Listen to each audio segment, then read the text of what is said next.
कार्तिक मातम में 14वां अध्याय। हे राजन, इस प्रकार उसको धर्मपूर्वक राज्य करते देखकर देवता क्षुब्ध हो गए। उन्होंने देवाधिदेव भगवान शंकर का मन में स्मरण करना प्रारंभ कर दिया। कितने ही प्रकार की स्तुति की। तब भक्तों की कामना पूरी करने वाले शंकर जी ने नारद जी को बुलाकर देव कार्य करने की इच्छा से उनको देवपुरी भेजा। शंकर भक्त नारद भगवान शंकर की आज्ञा से देवपुरी में गए। इंद्र आदि सभी देवता व्याकुल हो शीघ्रता से उठकर श्री नारद जी की स्तुति करने लगे। उत्कंठा भरी दृष्टि से सबने नारद जी की ओर देखा। अपने सभी दुखों को कहकर उन्हें नाश करने की प्रार्थना की। नारद जी ने कहा कि मैं सब कुछ जानता हूँ।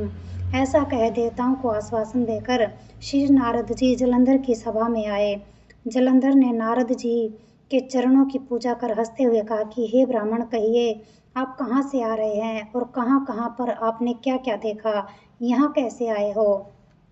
मेरे योग्य जो सेवा हो उसके लिए मुझे आज्ञा दीजिए।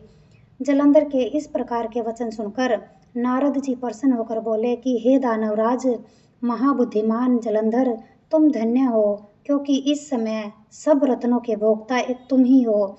हे दैत्य श्रेष्ठ, अब आप मेरे आगमन का कारण सुनिए, जिसके लिए मैं आज आया हूँ।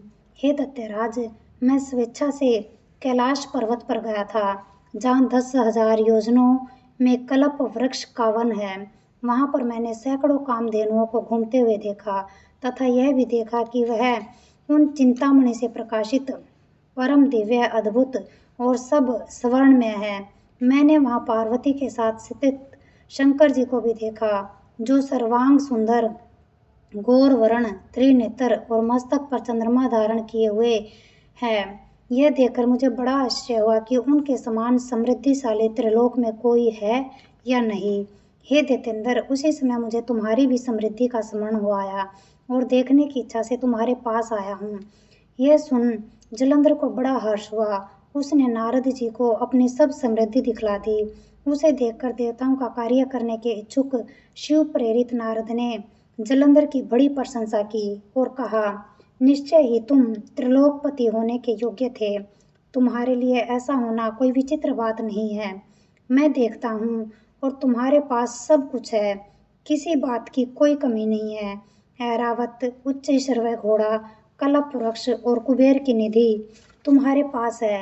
मणियों और रत्नों के ढेर भी तुम्हारे पास लगे हुए हैं। ब्रह्मा जी का हंस युक्त विमान भी तुम्हारे पास है और द्यूत लोक, पाताल और पृथ्वी पर जितने भी रत्न आदि है वे सब तुम्हारे ही तो हैं। मैं तुम्हारे इस रत्न ऐश्वर्य को देखकर बड़ा प्रसन्न हूँ, परंतु तुम्हारे पास कोई स्त्री रत्न नहीं है, इसलिए तुम्हारा यह सब कुछ फीका है। तुम कोई स्त्री रत्न ग्रहण करो। नारद जी के इस प्रकार के वचन सुनकर दैत्य काम से व्याकुल हो गया। उसने नारद जी को प्रणाम करके पूछा कि ऐसी स्त्री कहाँ मिलेगी जो सब रत्नों में श्रेष्ठ हो। यदि ऐसा रत्न कहीं मिले तो मैं उसे अवश्य लाऊंगा। देव ऋषि नारद बोले, ऐसा रत्न तो कैलाश पर्वत पर योगी श्री शंकर जी के पास ही है। उनकी सर्वांग सुंदर पत्नी देवी पार्वती बहुत ही मनोहर है। उसके समान सुंदरी मैंने आज तक कहीं नहीं देखी। शंकर से बढ़कर समृद्धिवान दूसरा कोई नहीं है। उसके इस रत्न की महिमा तीनों लोकों में कहीं पर भी नहीं है। तभी तो परम विरक्त आत्मा राम शंकर भी उनके वश में हो गए हैं।